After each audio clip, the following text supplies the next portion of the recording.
네. 오늘 우리 함께 나눌 하나님의 말씀은 다니엘서 2장 31절부터 46절까지의 말씀. 다니엘서 2장 31절부터 46절까지의 말씀.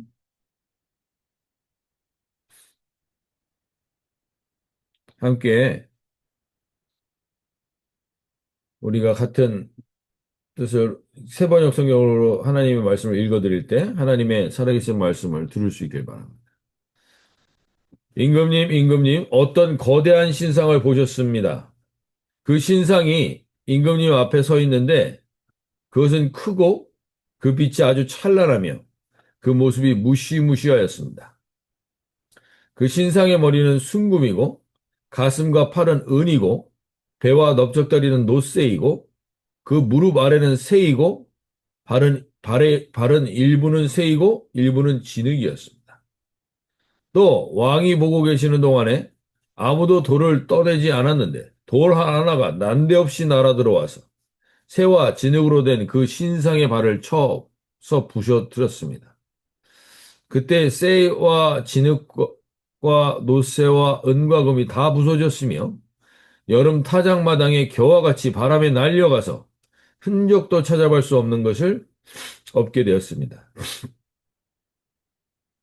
그러나 큰 신상을 친 돌은 큰 산이 되어 온 땅에 가득 찼습니다.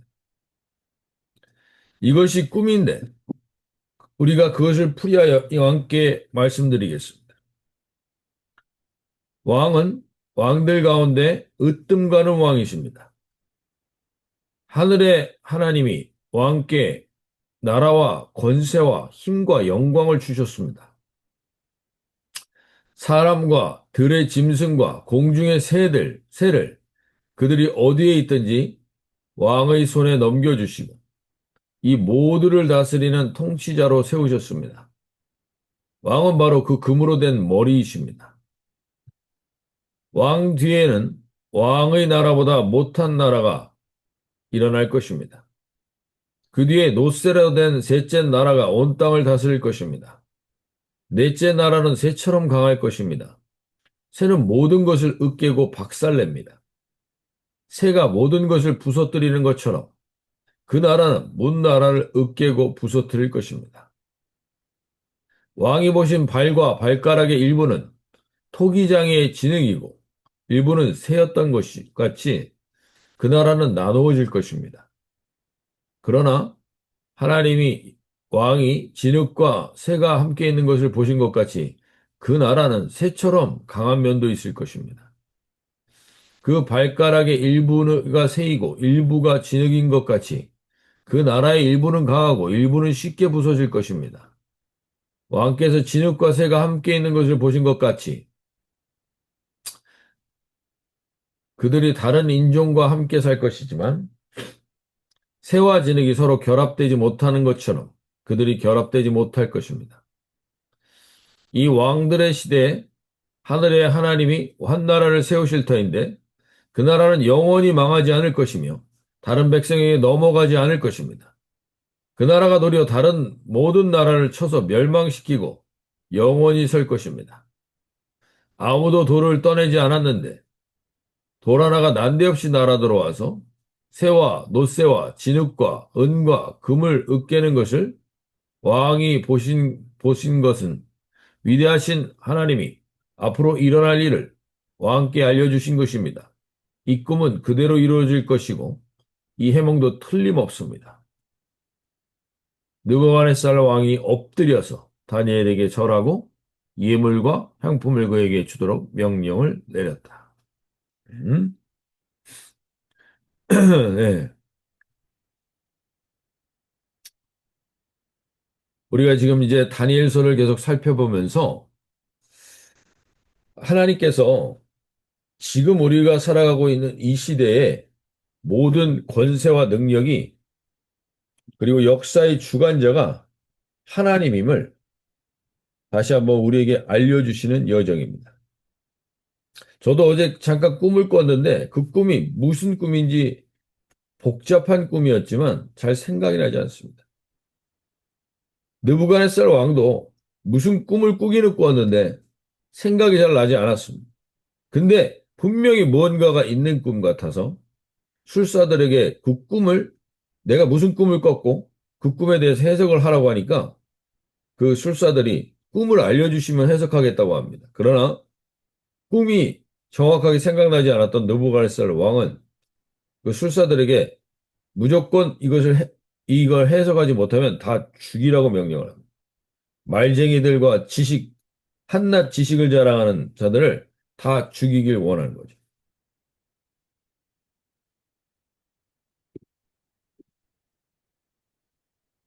그래서 그 죽음의 위기가 다니엘과 그 세 친구에게까지 왔습니다. 지금 우리에게도 이런 일들이 위기가 닥칠 수 있습니다. 그때 다니엘은 느부갓네살 왕의 자기의 목숨에 달려 있지 않다라는 것을 믿음으로 선포하고 그것을 알고 있었기에 그는 침착하게 그에게 그 명령을 시행하려는 자에게 이 일이 왜 일어나는지를 찬찬히 듣고 그 다음에 침착하게 반응하여 하나님께 간절히 기도합니다. 그러자 하나님께서는 느부갓네살 왕의 꿈과 해석을 다니엘에게 알려주기를 그리고 하나님께는 아주 간절히 기도하게 됩니다. 사람 앞에서는 침착하지만 하나님께는 담대하고 간절히 기도하며 나갑니다. 그러자 하나님께서 느부갓네살 왕의 꿈과 그 모든 것을 다니엘에게 알려줍니다. 오늘 본문의 말씀이 바로 그 말씀입니다. 그래서 다니엘이 느부갓네살 왕이 모든 사람이 죽어갈 위기에 결국 요즘 뭐 LA에서도 난리가 나고 여러 가지 일들이 일어나지만 그러한 위기 가운데 결국 그러한 죽음의 위협과 여러 가지 상황 속에서 대안이 될 수 있는 것은 결국 하나님의 사람입니다. 이 모든 박사와 술사들 다 죽을 뻔한 위기에서 결국 하나님을 믿는 다니엘을 통하여 그들의 목숨이 건져 올리자는 내용이 오늘 내용인 것입니다. 그래서 그 꿈을 해석해 주는데 그 꿈에 다니엘서 2장 31절부터 35절까지에 나와 있는 내용이 오늘 여기에 나오는 이 내용입니다. 잠깐 보여드리겠습니다.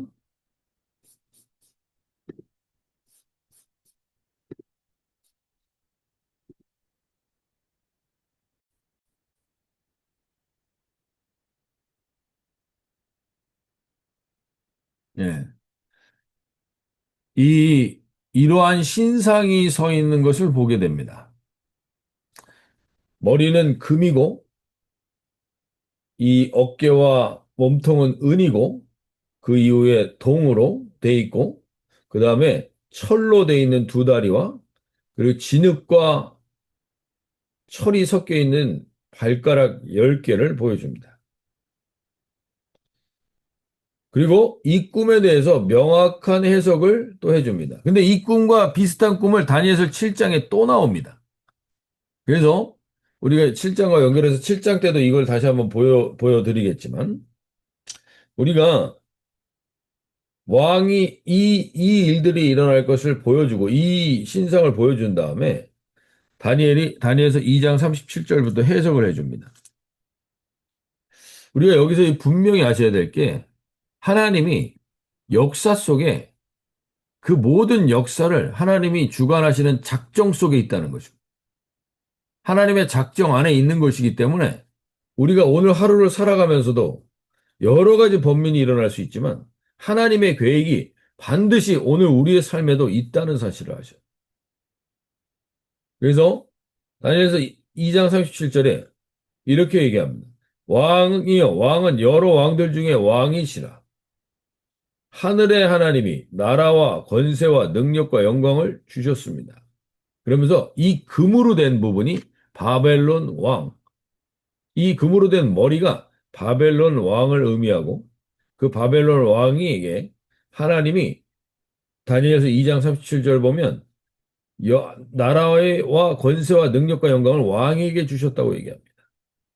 하나님이 나라와 권세와 능력과 영광을 왕에게 주셨고, 이 왕에게 주셨다는 것은 결국 당신에게 있는 권세는 당신의 것이 아니라 하나님이 주신 것이라는 걸 명확하게 해주는 것.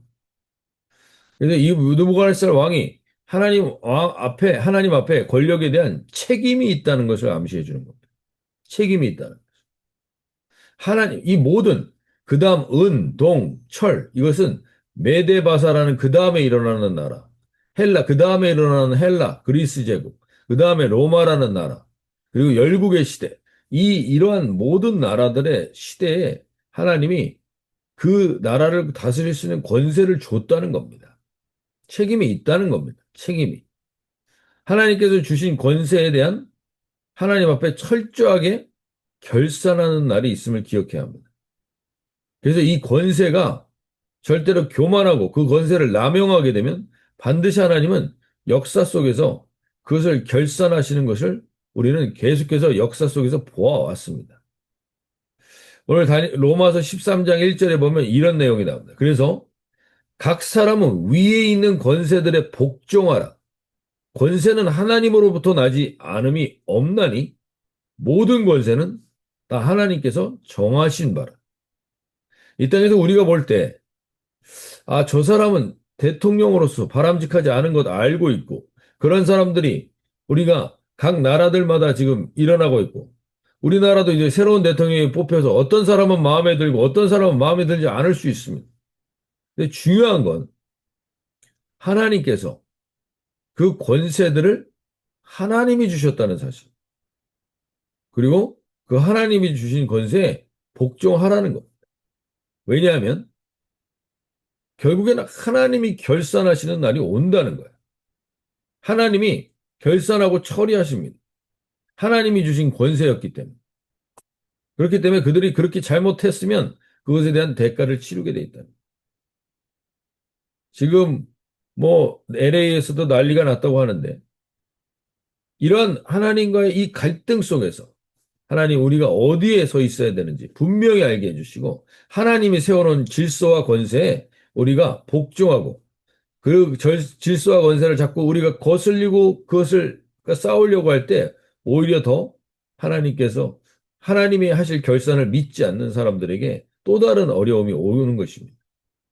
그래서 나라든 아니면 공동체든 직장이든 교회든 세워진 권위는 하나님께서 세우신 것이고 하나님이 세우신 권세 앞에 하나님이 결산할 것을 믿고 그 앞에 나가는 것이죠. 그래서 그 꿈을 해석해 줍니다. 결국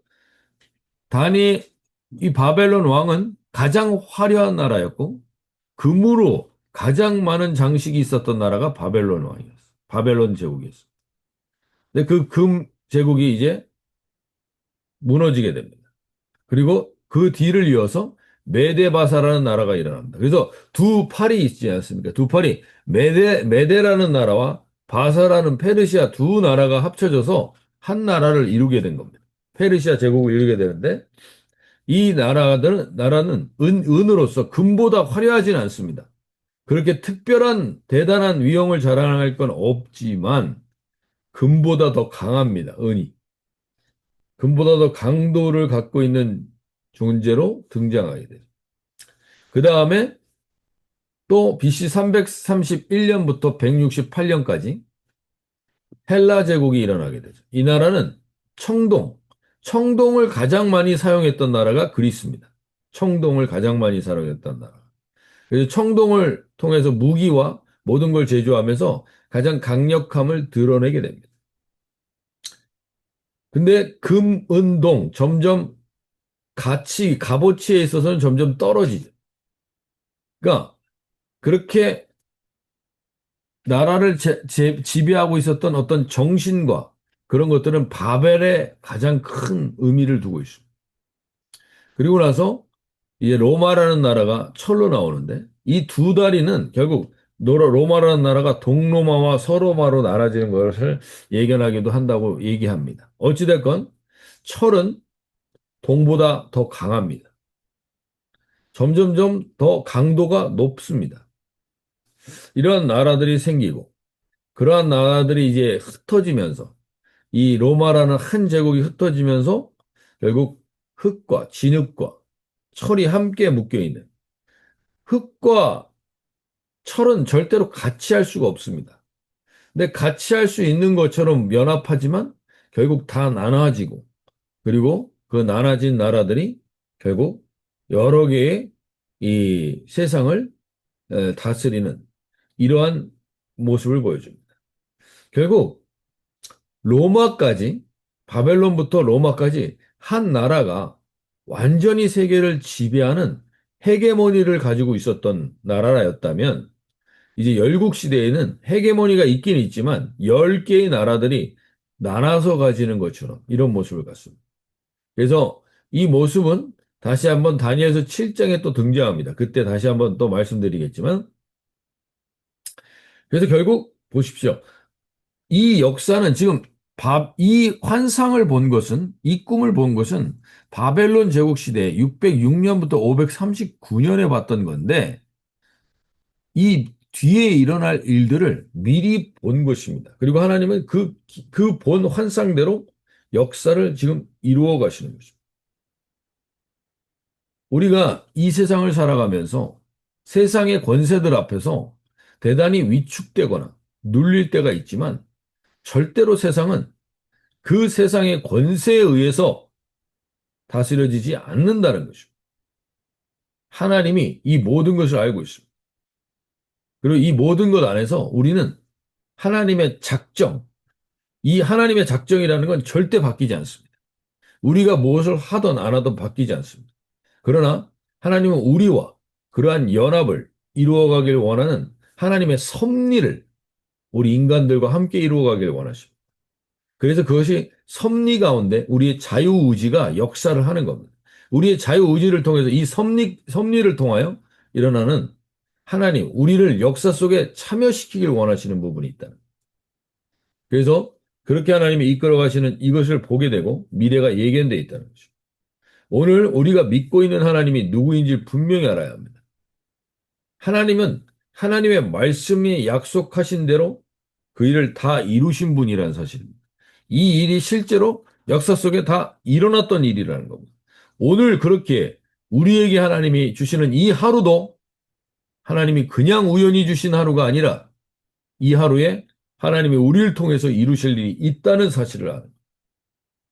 근데 거기서 2장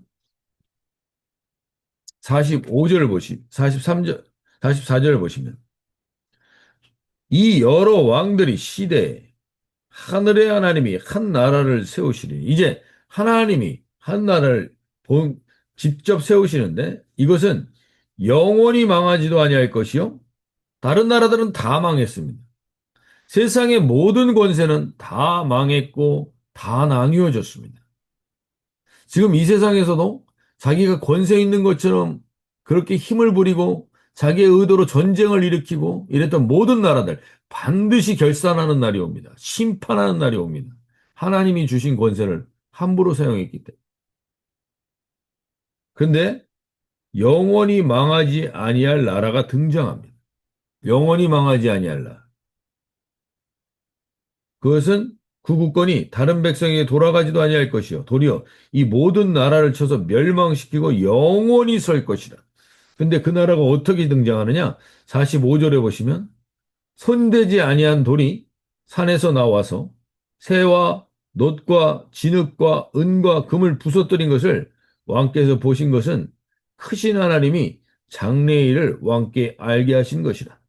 이 꿈은 참되고 이 해석은 확실하나이다. 참되고 확실한, 반드시 이루어질 그 약속을 지금 다니엘에게 하나님은 보여주셨죠. 그 돌은 베드로전서 2장 4절에 보면, 사람에게 버림바가 되었으나 하나님께서 택하심을 입은 보배로운 산돌이신 예수께 나아가, 보배로운 산돌이신 예수님이 다시 오시길 날이 반드시 있습니다. 그날에 이 모든 열국은 다 무너지게 되고 영원한 나라가 세워질 것을 우리에게 명확하게 약속해 주고 있는 것입니다. 오늘 이 말씀을 보면서 세계를 움직이는 모든 것은 하나님의 손안에 있고 결국 그 하나님의 손안에 있는 그 하나님을 믿는 자들, 그 자들 앞에 세상의 권세는 마지막에 이렇게 되게 돼 있습니다. 46절 보십시오. 이 모든 것을 해석해 주고 나니까 이에 느부갓네살 왕이 엎드려 다니엘에게 절하고 명하여 예물과 향품을 그에게 주게 하니라. 오늘 반드시 이 아침에 우리가 누구인지를 다시 한번 확인할 수 있길 바랍니다. 이 세상에서 우리는 너무나 지극히 연약하고 초라해 보입니다. 아무것도 아닌 자들입니다. 이 세상에서 볼 때. 다니엘과 세 친구도 바벨론이라는 거대 왕국에서 정말 아무것도 아닌 자처럼 보였어요. 그러나 결국에는 그 앞에 느부갓네살 왕이 절하는 것처럼 세상이 하나님의 말씀과 약속을 붙들고 그 하나님께 온전한 찬송과 감사를 올린 자에게는 반드시 그 세상이 엎드릴 날이 옵니다. 세상의 권세가 엎드릴 날이 옵니다. 우리가 누구인지를 다시 한번 확인할 수 있길 바랍니다. 오늘 이 아침에 하나님, 우리는 너무나 연약한 이 세상에서 마치 바벨론에 있는 그 거대 제국에서 다니엘과 세 친구처럼 연약한 사람들이지만 우리에게 우리가 이 역사를 주관하는 분이 하나님임을 믿고 붙든 자들에게 반드시 하나님이 이런 권세와 이 약속을 주실 줄로 믿습니다. 우리가 누구인지 다시 한번 알게 하여 주셔서. 그래서 2장 우리 19절 20절 말씀. 이에 이 은밀한 것이 밤에 환상으로 다니엘에게 나타나 보이매 다니엘이 하늘에 계신 하나님을 찬송하니라. 오늘 이 하루가 내가 누구인지를 아는 분은 반드시 하나님을 찬송하는 하루를 살게 될 것입니다. 찬송을 놓지 않는 하루를 살게 될 것입니다. 그리고 20절에 다니엘이 말하여 이르되 영원부터 영원까지 하나님의 이름을 찬송할 것은 지혜와 능력이 그에게 있습니다. 오늘도 하나님 우리에게 그 지혜와 능력으로 살아갈 수 있게 도와주십시오. 그리고 감사가 23절에 이렇게 얘기합니다. 나의 조상들의 하나님이여 주께서 이제 내게 지혜와 능력을 주시고 우리가 주께 구하는 것을 내게 알게 하셨사오니 내가 주께 감사하고 주를 찬양하였나이다. 오늘 이 누구인지 우리가 이 세상에서 결국에는 우리가 하나님을 명확하게 찬송하고 감사로 붙들고 나가는 자들에게 세상은 무릎을 꿇게 될 날이 옵니다. 엎드리는 날이 오게 됩니다. 오늘 그러한 존재로 저희가 깨닫고 이 하루를 살아가게 해주십시오. 믿음으로 선포하며 나가길 원합니다. 자, 오늘 이 아침에 하나님 우리에게 주신 이 은혜를 붙들고 저희 교회에서 그때 영적이라는 건 무엇이냐? 영적이라는 것의 분명한 해석과 뜻을 알려드렸습니다. 그것은 잠언서 3장 5절 6절 말씀. 너는 마음을 다하여 여호와를 신뢰하고 내 명철을 의지하지 말라. 너는 범사의 그를 인정하라. 그리하면 내 길을 지도하시리라. 오늘 이 영적인 하루를 내가 다니엘과 같은 존재임을 알고 이 하루 영적인 존재로 살아갈 때 그 영적인 것의 가장 핵심은 너는 마음을 다하여 여호와를 신뢰하고 내 명철을 의지하지 말라. 너는 범사의 그를 인정하라. 그리하면 내 길을 지도하시리라. 나의 길을 지도하실 그 하나님을 기대하며 나가는 복된 하루가 되실 수 있길 바랍니다. 오늘 다시 한번 기도하며 나갈 때